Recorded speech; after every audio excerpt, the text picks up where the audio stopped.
Несоодветен буџет мерки без контрола индустријата како најголем загадувач, алармираат Здруженијето Канцерогено општество кој оваа сабота излегува на улица. Вела дека власта и натаму не знае како да се бори против загадениот воздух и бараат надлежните сериозно да се фатат за работа и додека е ведро да изнеде трајно решение за штетните последици. Бараат од владата да закаже седница на која ќе предложат мерки кои ќе дадат резултат на долг рок.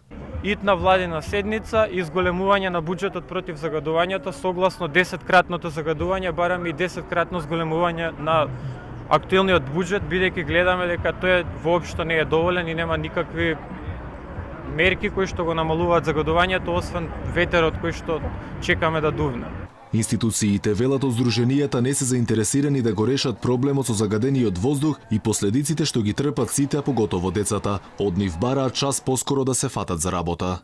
Останува, значи, понатака доколку не наслушнат властите и надлежните институции да протестираме, да организираме екогерила акции, да правиме блокади. Тоа све останува да се договориме накнадно. Очекуваме одговор од нив.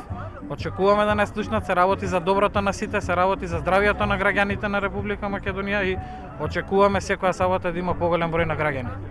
Како последица од загадениот воздух во Македонија пред време умираат на 3000 лица. Овие црни бројки се наведени во заедничкиот ревизорски извештај за квалитетот на воздухот, напишан од 15 врховни ревизорски институции од Европа. Тие препорачуваат во земјава да се подобрат системите за следење на амбиенталниот воздух. Ревизорите во извештајот наведуваат дека на загадувањето на воздухот во Тетово и Скопје најмногу влија индустријата и домаќинствата, потоа средно загадуваат автомобилите, а трети се земјоделските машини и отпадот.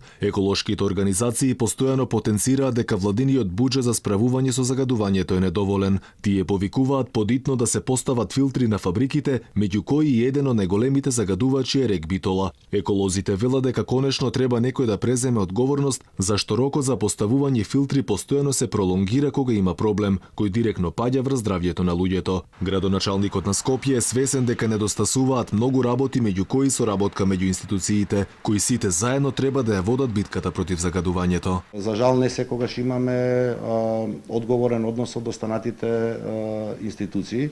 Очекувам дека таквата координација ќе подобриме. Едно од моите инсистирања е малку да се забрзат процесите и впрочем да се забрза индивидуалната одговорност на секој носител на државна функција. Инаку граѓански и еколошки здруженија периодов одржуваа протести со барање надлежните да преземат мерки да понудат решение кој ќе го направат воздухот почист. Следен протест за здрава и чиста животна средина, граѓанските здруженија најавуваат за следната недела.